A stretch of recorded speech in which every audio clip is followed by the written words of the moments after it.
Johnny Jones, I'm here at home today with 3 separate CB radios, 2 of which comes from Eric from Farpoint Farms, maybe you've heard of the channel, and 1 is a mystery radio, which I have never seen before. It has a 9-pin power mic. I think it was made specifically for the radio, which I managed to track down a $20 purchase for a mic, something I've never done before. I'm going to need your help figuring out what this thing is.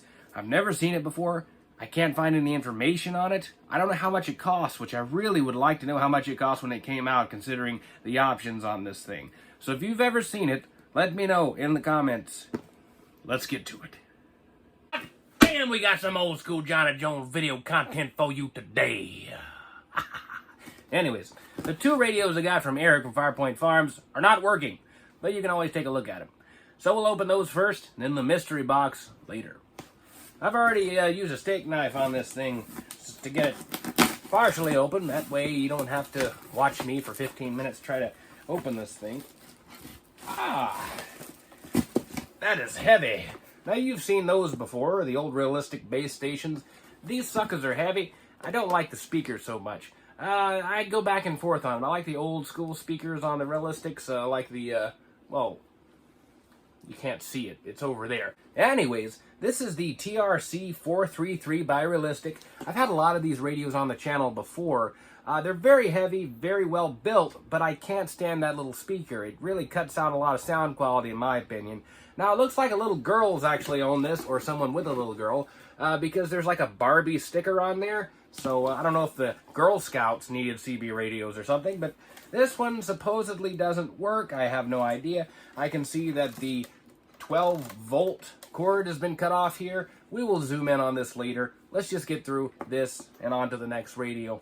I could take a key, pair of scissors, or maybe a knife and cut the tape off of this thing and open the flap and reveal the radio. However, I think it'll be even cooler if I take this screwdriver and poke holes in the entire box until I can finally pull the radio out in triumphant glory. Wouldn't you like to see a time lapse of that? Let's do it.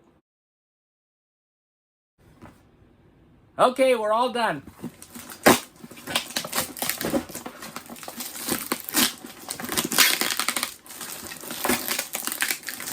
Some time lapse, huh? Ah, a President radio. A nice President radio. The Honest Abe President radio. 1977 or 78? Shit. 78, 7. All right, I'll look it up. Check these out really quick, and I promise after that, as soon as I can, I'll get to the mystery radio. This Honest Abe released in 77, and I found it in a magazine listed for $200.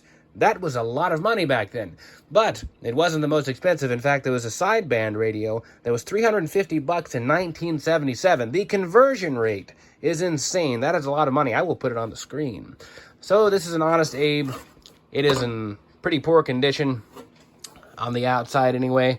It does have the old school aluminum plate on the back, made in Taiwan. They stopped doing that. They just went with stickers, I think sometime after the early 80s.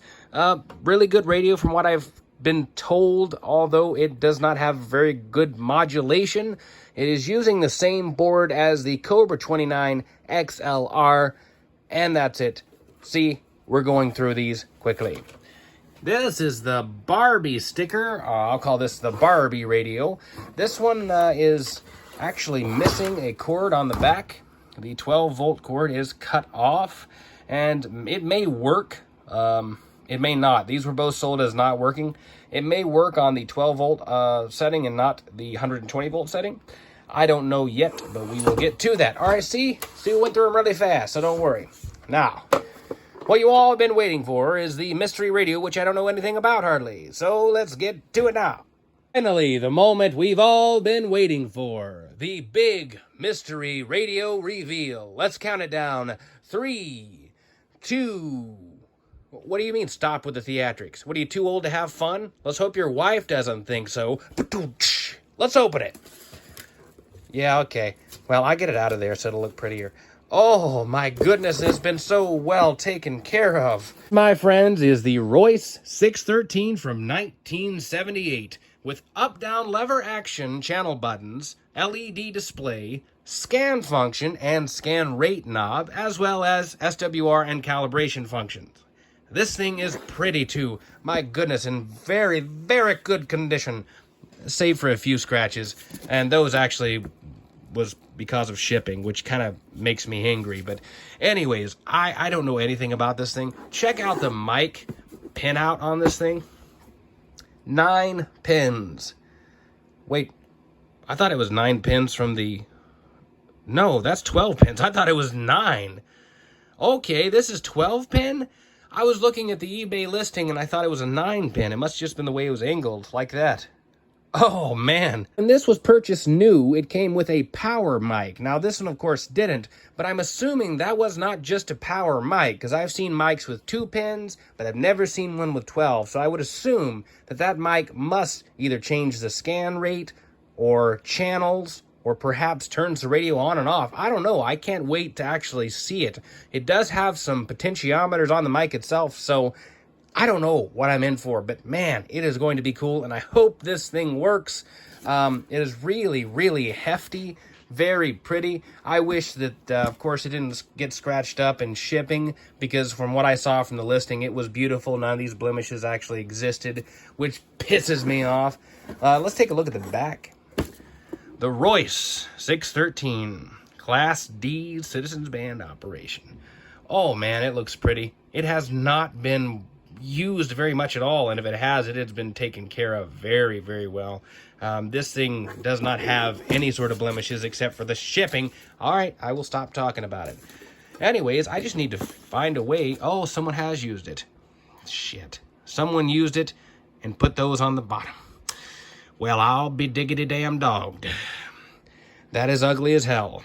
But hey, as ugly as that is, and as gross as that is, and as hard as that's going to be to get off of there, someone took very, very good care of this thing. Must have dusted it daily. Or maybe they didn't dust it at all, and it got this thick layer of dust on it, and then after they wiped it all off, it was perfectly pristine. All right, finally ended up getting the microphone for this thing, so let's go ahead and check it out. And like I stated, it in fact does have extra buttons. Of course, this is made specifically for the Royce 613 radio. Now, on the top, we have up and down buttons. It is a power microphone. And on the side, we have 2 undistinguishable potentiometers. I don't really know what they're used for. I would assume that is volume and squelch.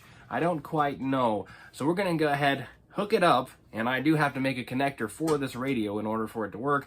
And we'll see if this mic works, because it was stated that they didn't know if it worked, and it's got a little bit of a rattle, and the up button doesn't seem to be anything other than mush. So we're going to hope for the best and see if this thing works. Let's go. Well, the logo just decided to fall the fuck off. That's great. Now, unfortunately, the microphone has come apart on me, and I noticed that it has no screws in it. So somebody's been screwing with it for sure. Now, I don't know if they were trying to find a battery, which it shouldn't have any batteries, especially not with that many pins.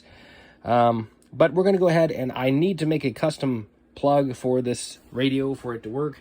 I might just have to rip it apart and hook up the power in the back end of it. So I had to take all the screws out in order to get inside of the radio. However, one screw decided it was spot welded to the chassis, and I ended up trying to use pliers because this thing was stripped out, and ended up scraping up the chassis, which I'm really freaking happy about. So I'll have to drill that out. So when I was looking in my box of crap, I figured out that I had a couple connectors that may work, and this was one of them. This is what I created for the Bowman radio.